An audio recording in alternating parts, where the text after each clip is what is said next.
ముఖ్యమంత్రి గారి దగ్గర ఉన్నటువంటి అన్ని శాఖలు అద్భుతంగా పనిచేస్తున్నాయి. ఇది చూపిస్తే అది కూడా మీకు ముఖ్యమంత్రి గారి దగ్గర ఉన్నటువంటి శాఖలు ఎంత అద్భుతంగా పనిచేస్తున్నాయంటే, ఒకటి ఫస్ట్ సీఎం, ఇంకా సీఎంను పక్కన పెట్టరు, ఇదంతా ఇక ఈ మూటలు పెద్దగా పెంచుకోవడానికి కోసం ఉన్నది. రెండవది హోమ్ మినిస్టర్ ఉంది ఆయన దగ్గర, లా అండ్ ఆర్డర్ అద్భుతంగా పనిచేస్తుంది. నీకు హైదరాబాద్లో ఏదో ఒక మూల ఎక్కడో ఒక దగ్గర రోజు ఒక మర్డర్, అది కూడా బహిరంగంగా రోడ్ల మీద కత్తులతో ఓడిచి ఇట్లాంటివన్నీ జరుగుతూ ఉన్నాయి. లా అండ్ ఆర్డర్ అద్భుతం తప్పిపోయింది రాష్ట్రంలో, జిల్లాలలో కూడా అట్లనే ఉన్నది.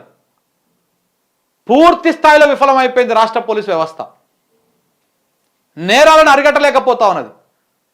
లా అండ్ ఆర్డర్ పూర్తిగా అదుపు తప్పింది. ఇది ముఖ్యమంత్రి గారి దగ్గరనే ఉన్నది. ఇక మూడవ శాఖ వచ్చేసి విద్యాశాఖ ఉన్నది, ఎడ్యుకేషన్ ఉన్నది. ఇక చదువుల గురించి, పాఠశాలల గురించి, వాళ్ళకు పెడుతున్నటువంటి బువ్వ గురించి, వీటి గురించి మనం ఎంత మాట్లాడినా తక్కువనే. ఫుడ్ పాయిజన్లు, ఈ పిల్లలు పడుతున్నటువంటి ఇబ్బందులు, ఇవన్నీ చాలా మనం చూస్తూనే ఉన్నాం. దాని పనితీరు ఎట్లా ఉందో మనం 7.5 కాలం పాటు చూసుకుంటూ వస్తూనే ఉన్నాం. మరి గురుకులాలను ఎత్తేయాలనే కుట్రనా లేకపోతే ఇంకేదా తెలియదు, కానీ అది అట్లనే. విద్యా కమిషన్ ఒక ఆయన ఏర్పాటు చేసి ఆయన ఒక రాజకీయ నిరుద్యోగానికి ఒక పదవి ఇచ్చిర్రు. ఆయన ఎక్కడ పోయిండో, ఎట ఉన్నాడో, ఏ మూలకు దాక్కున్నాడో ఇప్పటిదాకా తెలియదు. సంవత్సర కాలం నుంచి ఆయన కూడా కనపడతలేడు. ఇది ఒకటి. ఇంకొకటి 4వ శాఖ మున్సిపల్ శాఖ కూడా ఆయన దగ్గరనే ఉన్నది. ఇక ఇప్పుడు చెప్పిన ముచ్చట అదే, మున్సిపల్ శాఖ కూడా ఆయన దగ్గరనే ఉన్నది. ఈ దోమల బెడద పెరిగిపోయింది.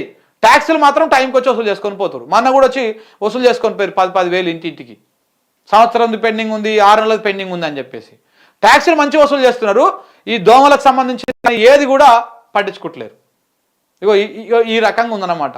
ఈయన దగ్గర ఉన్నటువంటి అన్ని శాఖలు అద్భుతంగా పనిచేస్తున్నాయి, మామూలుగా పనిచేస్తలేవు.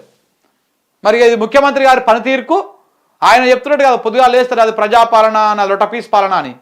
ఇట్లనే లొటపీస్ లెక్కనే ఉంది అది. ఏం ప్రజాపాలన ఇది? ప్రజలు చచ్చే పాలన, ప్రజల ప్రాణాల మీదకి వచ్చిన పాలన ఇది. లా అండ్ ఆర్డర్ చక్కగా లేదు. నీ విద్యాశాఖ నీ దగ్గర ఉంటే ఆ పిల్లలకు బువ్వ చక్కగా లేదు. మున్సిపల్ శాఖ నీ దగ్గర ఉంటే రోగాలతోటి, దోమలతోటి సావాసం చేయాల్సి వస్తుంది జనము. ఇది ఈయన పంతనం. ఇక ముఖ్యమంత్రి పదవి దేనికోసము? సంచులు మోసుకురావడం కోసం. చిన్న సంచి గుజరాత్కు, పెద్ద సంచి ఢిల్లీకి పంపించాలి, అన్నిటికంటే పెద్ద సంచి కొండలరెడ్డికి పంపించాలి. ఇది నడుస్తున్నటువంటి వ్యవహారం. ఇది వీళ్ళు చేస్తున్నటువంటి కథ.